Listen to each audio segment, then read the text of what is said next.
Екипата на телевизија Нова деновиве ќе пренесува во живо најновите случувања и најновите актуелности од бегалската криза овдека од островот Лесбос. Ние со колегата Иван се наоѓаме во градот Митилини, кој што е главно градче на островот Лесбос, но не е еден од најпогодените градови кога станува збор за бегалската криза. Кога зборуваме за кризата, бегалците од Турција преку Егејското море се доаѓаат на островот Лесбос, односно директно влегуваат во градчето Морија, кој што важи за еден од најпогодените градови во Грција од бегалската криза. Кога сме кај оној илегален премин од Турција во Грција, во текот на вчерашниот ден околу 2000 бегалци со огромни фериботи пристигнаа на копнената територија на Грција, без разлика што во неделата имаше несреќен случај во кој што брод потона и животот го загубија најмалку 18 лица.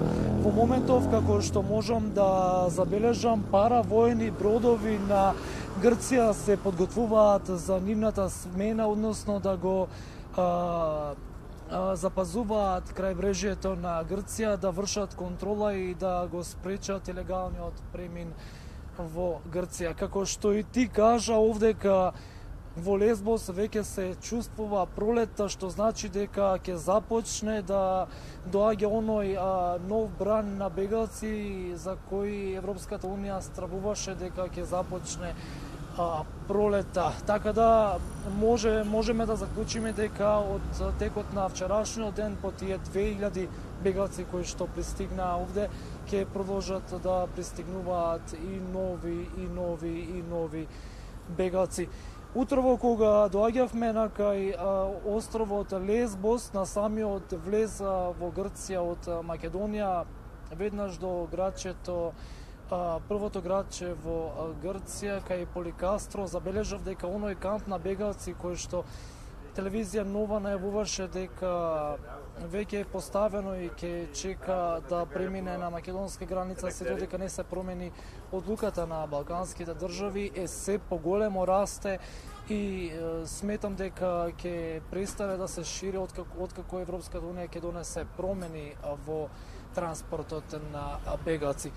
Овдека бегалците доаѓаат, пристигнуваат во Лесбос, а во Идомени бројката расте. Можеме да кажеме дека таму веќе има околу 12.000 бегалци кои што чекаат за транспорт во Европа. Веднаш по ова јавување, јас и колегата Иван ќе се упатиме кон брегот кај Морија, кој брег важи за еден од, за жал, најсмртоносните брегови во Европа, каде што секоја недела се пронаоѓаат огромен број на лица кои што го загубија животот.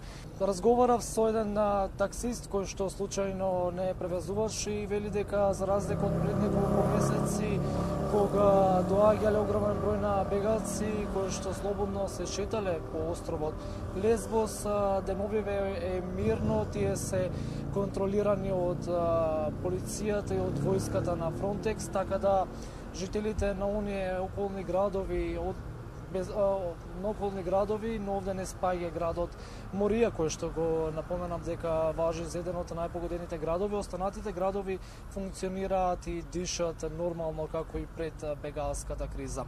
За жал, се уште не имам разговарано со дел од бегалците. Јас се надевам дека грчката полиција ќе ни дозволи да разговараме, без разлика што знаеме дека воведе и рестрикции кон медиумите, но јас ќе се обидам во наредното јавување веќе да имам изјави од бегалците.